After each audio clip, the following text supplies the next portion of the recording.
তোমাকে জড়িয়ে কেঁদে ফেললাম। আজকের অনুগল্প যন্ত্রণা। রচয়িতা তুলি মণ্ডল। সকালে প্রচণ্ড গরম, বিকেলবেলা মেঘ, দমকা হাওয়া, সন্ধ্যের আগেই ঝাঁপিয়ে পড়ল বৃষ্টি। সোজা চলে গেলাম ছাদে, জ্বালালাম চিলে কোঠার আলোটা। পর পর সাজানো টব, ভিজে যাওয়া টবগুলি, ভেজা ফুলের পাপড়ি। মনে হলো আমিও একটু ভিজি ওদের মতো। পারলাম না বৃষ্টি মাখতে। নিচে চলে এলাম বাথরুমে। শাওয়ারের ঝরে পড়া জলের নিচে আমি একা। যত ছুঁয়ে যায় জল, ততই বেড়ে চলে যন্ত্রণা।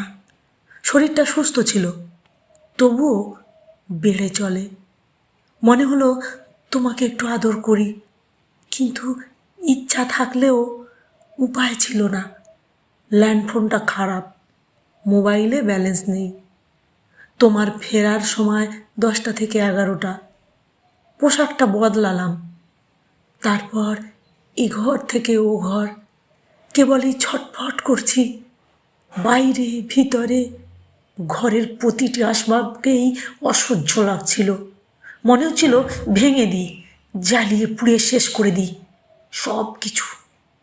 আমি যেন বিনা অপরাধে বন্দি, কয়েদি। এ থেকে বেরোতেও পারবো না, কেউ মৃত্যুদণ্ডও দেবে না। সারা দিনে কোনো পরিশ্রম হয়নি, অথচ আমি ক্লান্ত। শুয়ে পড়লাম বিছানায়।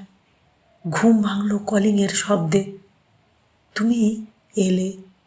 ফ্রিজে রাখা সকালের ভাত তরকারি। শুতে শুতে প্রায় 12টা। সন্ধ্যের ঘটনাটা বলার মতো কোনো ইচ্ছা বা ধৈর্য আমার ছিল না। শুধু তোমাকে জড়িয়ে কেঁদে ফেললাম।